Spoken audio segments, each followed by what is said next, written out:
Marcus Rashford to Barcelona. Here we go. Yes, vamos. Assalamualaikum warahmatullahi wabarakatuh. Salam sejahtera buat kita semua. Salam, Om Swastiastu, Namo Buddhaya, salam kebajikan. Balik lagi di channel di YouTube Afif Safi, pakar bola komentari sepak bola dengan kebahagiaan. Sebahagia kita menonton Trofeo Celebrity Cup ya, di mana Stand Up Indo berada di posisi ketiga. Ya, kita memang kalah di pertandingan tapi menang di hati masyarakat. Nah, itu dia. Dan sebahagia kita, apalagi fans Barcelona, mendengar kabar bahwa Marcus Rashford, here we go to Barcelona, ya, dengan status loan dan opsi pembelian 20 sampai 35 juta euro oleh Manchester United nanti, oke? Dan seperti apa kira-kira ya lini depan Barcelona yang sedikit demi sedikit mulai disempurnakan dengan memasukkan kedalaman skuad, ya. Dan ada lagi gak sih kira-kira yang mau dibeli sama Barcelona?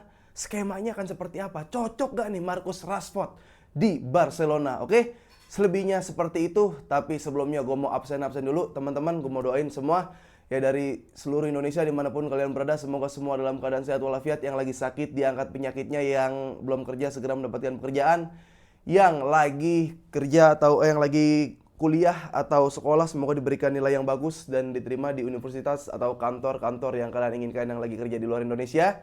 Juga semoga semua dalam keadaan sehat dan makin sukses. Oke? Cepet banget, gua niatnya itu semalam mau bikin video, tapi karena habis main bola, fisik masih dalam recovery, agak susah untuk bikin YouTube. Di Instagram juga belum bisa bikin konten di Instagram dan TikTok.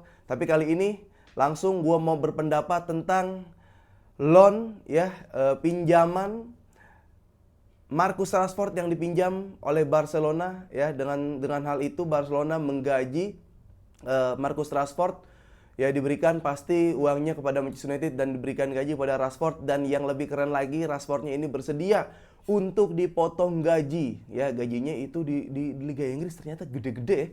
Gajinya itu sekitar berapa ya, dari 17 sampai 20-an juta gitu. Tapi ketika masuk ke Barcelona mungkin dari kayak taraf hidup, pajak di Spanyol gitu mungkin nggak sebesar di hidup di Inggris.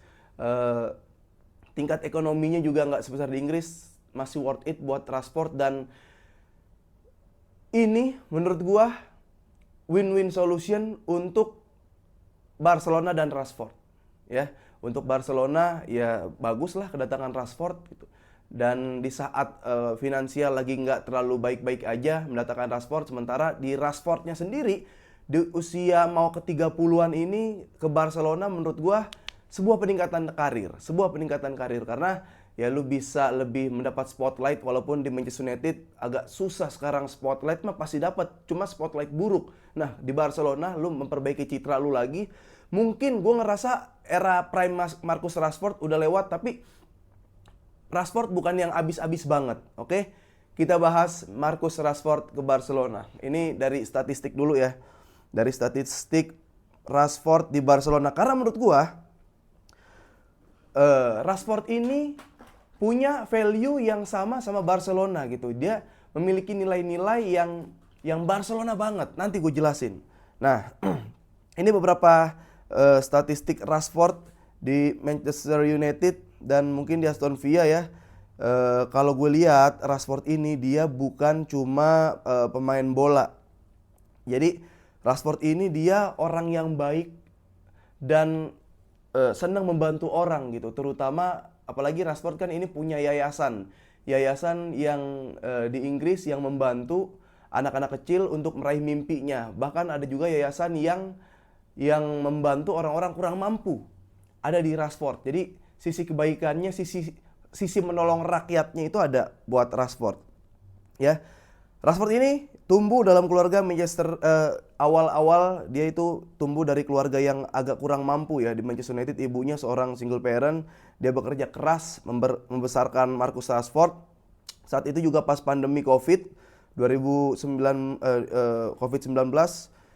Rashford ini menggunakan ketenarannya untuk pemerintah Inggris agar tidak memotong bantuan makanan gratis untuk anak-anak miskin. Bayangin tuh. Ya, dia yang speak up biar nggak ada pangkas-pangkas budget. Atau waktu itu kan kita makan sarden kepala ikan doang isinya, dagingnya gue nggak tahu tuh kemana tuh, kan kecapnya juga nggak manis, kecapnya warna hitam doang. Nah, Rashford lah orang yang speak up, yang akhirnya nggak ada pemangkasan bantuan itu, jadi langsung sampai ke anak-anak miskin. Hasilnya pemerintah Inggris itu membalikan keputusan mereka dan lebih dari 1 juta anak di Inggris itu tetap mendapatkan makan gratis. Oh, udah duluan makan gratis di Inggris ya.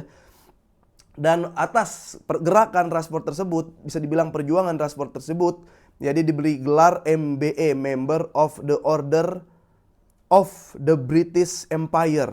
Nah, itu langsung oleh Ratu Elizabeth di tahun 2020 dan saat itu usianya masih 22 tahun. Benar, Rashford ini mendirikan yayasan Marcus Rashford Foundation untuk membantu anak-anak muda miskin yang meraih mimpi mereka, terutama dalam bidang pendidikan. Keren banget ya Rashford ya. Bidang pendidikan dan olahraga, dia juga aktif bekerja sama dengan Bank Makanan, organisasi anak-anak, dan program pengembangan remaja ya. Jadi Rashford ini bukan hanya pemain bola, Rashford adalah harapan, simbol harapan dan kepedulian sosial. Wah, keren. Sekarang kita masuk ke statistik Marcus Rashford. Ini di 2022-2023. Rashford mencetak 30 gol semusim untuk Manchester United di semua kompetisi. Ini rekor yang bisa dibilang rekor terbaiknya Marcus Rashford. Di musim itu, dia menjadi top skor di Manchester United, pemain terbaik versi pemain dan fans. Ya walaupun bukan dunia ya, tapi minimal diakuin jago sama temen dan fans. Ya, saat itu dia menjadi pahlawan di Carabao Cup, gol kemenangan lawan Newcastle. Setelah itu dilihat dari cara bermain Rashford, ini gue agak-agak setuju juga ya, karena bisa masuk ke gameplay Barcelona sekarang, lebih fleksibel dan cepat. Rashford ini bisa bermain dari sayap kiri, dia bisa main di kiri, di kanan juga pernah ya, dia juga bisa main false nine. Jadi dia bisa menggantikan peran yang ditinggalkan oleh, gue nggak tahu, mudah-mudahan dia di kiri, rapinya ke tengah, dan bisa juga jadi pelapis Lewandowski. Jadi benar-benar ini opsi yang bagus banget ya, pergerakan yang bagus yang diambil oleh Barcelona. Lalu juga dia mainnya kan juga kencangnya itu, dia kencang, speednya bagus banget, agility-nya bagus, endurance-nya juga kuat banget. Jadi gue ngerasa buat counter attack bisa. Nah, buat nge-build up sih ya, karena gue ngobrol dengan beberapa fans MU, kayaknya kalau Rashford untuk main build up, tik-tak sampai depan itu agak bingung gitu. Cuman kalau counter attack, kick and rush banget, main cepat, sirkulasi bolanya cepat, itu bagus. Nanti kita lihat aja. Nah, nanti ada minusnya juga. Gue kasih tahu. Nah, di Barcelona sekarang mencari pemain yang bukan hanya bakat, tapi juga punya mentalitas kuat dan karakter yang baik. Rashford ini ada ya, dia punya dua-duanya. Dia pernah menolak tawaran Paris Saint-Germain. Ya, itu pasti gajinya lebih gede, nilai transfer lebih gede, dan juga pernah menolak klub Arab demi bertahan di Manchester United. Itu menunjukkan bahwa dia orangnya itu loyal, tapi dia emang juga suka sama Barcelona. Dia mulai kayak komen-komen ke Lamine Yamal, bagus lah dia. Nah, kira-kira ya, kenapa Barcelona ini suka sama Rashford? Karena itu punya kelengkapan pemain top lah ya di Eropa, lumayan cocok juga bisa dibilang dengan taktik Hansi Flick, fleksibel, tajam dalam serangan, karakter pemimpin muda, dan bukan cuma pemain bola, tadi dia seorang aktivis sosial yang bisa menginspirasi, sangat jarang di sepak bola modern sekarang. Nah, sekarang apa minusnya bang? Minusnya yang pertama, menurut gue pribadi nih, opini gue sekarang, gue seneng Rashford ke Barcelona karena menurut gue win-win solution buat Barcelona yang tadi fleksibel dan finansialnya ini lagi kurang, belum dapat kan 1:1, masih 1:4. Jadi pemain yang kayak Rashford ini udah worth it banget buat Barcelona. Buat Rashfordnya sendiri ini juga salah satu pengembangan karir, bahkan mudah-mudahan jadi peningkatan karir di Barcelona. Ya, lu ketemu Lewa, lu ketemu Rapinya lagi bagus, ketemu Lamine Yamal, spotlight lu lebih, spotlight Barcelona MU gue yakin sama-sama terang. Cuma spotlight MU lagi nggak sepositif spotlight Barca sekarang. Jadi gue ngerasa bagus datangnya Rashford di Barcelona. Sekarang kondisi Rashford gimana? Kalau gue ngerasa, gue dulu naksir banget ketika Rashford itu pas di Manchester United masih ada Pogba. Ya, coba kalian ingat itu tahun berapa? Itu gue ngelihat speednya dia seperti apa, akselerasinya dia gimana, dribble bola, direct ball, direct dribble-nya juga bagus banget. Gue pernah ngeliat dia itu lagi lari di treadmill, itu kenceng banget. Kenceng banget, kilometernya udah kelihatan itu berapa, dia bisa lari berapa kilometer per jam. Itu prime-nya Rashford. Nah, sekarang udah lewat gak prime Rashford? Gue ngerasa prime Rashford itu memang udah lewat. Ya. Tapi di Aston Villa dia bagus. Dan Barcelona punya Hansi Flick yang nggak mau ngelihat orang-orang males. Ya, terakhir banyak fans Man United, Panji Suryo bilang kayak ini raja jogging Rashford. Biarin, gue bilang. Ketemu Hansi Flick jogging, digamparin sama Hansi Flick. Digamparin orang Jerman. Ya. Gue yakin dia udah punya basic, fundamental udah pasti basic. Dia punya level yang tinggi untuk menjadi pemain sepak bola, Rashford. Ya, tapi dengan sentuhannya Hansi Flick, lu lihat aja bro, ya Lewandowski aja di usia yang sekarang masih bisa top skor, masih bisa kejar-kejaran top skor sama anak-anak muda, sama dibilang mega bintang. Ya, Rapinya jadi begitu. Sampai bilang terima kasih kalau bukan karena Hansi Flick, karir gue nggak kayak sekarang kayaknya.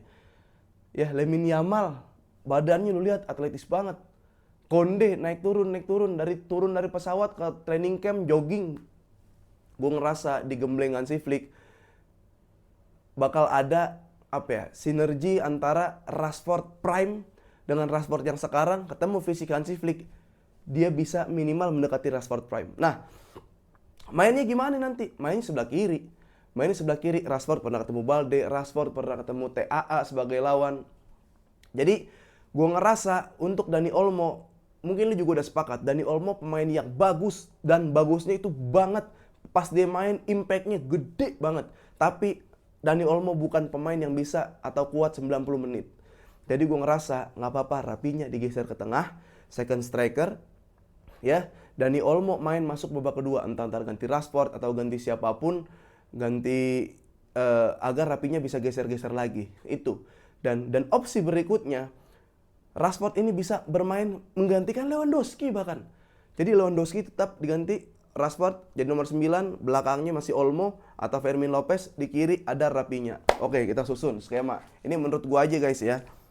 Terakhir nih, kalian boleh setuju, boleh enggak, atau boleh menyusun skuad kalian sendiri.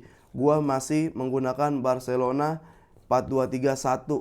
Pasti di gelandang, bagian gelandang ini mencengangkan. Nah, oke, 4-2-3-1.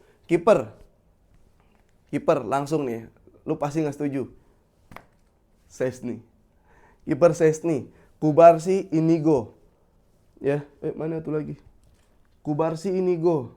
Mana tuh lagi, bro? Jatuh ya? Udahlah, anggap aja ini pemain Barcelona. Oh enggak, ini kemajuan. Nih. 4-2-3-1, kiper Szczęsny, Kubarsi, Inigo. Lalu di sini udah pasti Jules Koundé, kalau ada Dumfries, boleh Dumfries main. Di sini Balde udah pasti. Nah, di sini siapa? Ini gua ya. Pedri, Marc Bernal. Ya. Di sini Rapinya sekarang di sini. Lamine Yamal, Rashford, Lewandowski. Udah. Kalau mau opsi ganti Rashford di sini, Rapinya di sini, masukin Fermin di sini. Ya. Udah, ini Bernal sama Pedri.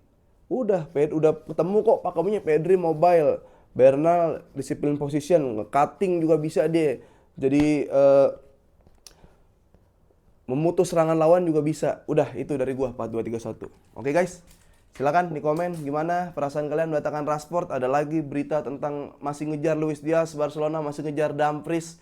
Ya, kita lihat aja nanti ke depannya seperti apa. Terima kasih yang udah nonton. Vamos.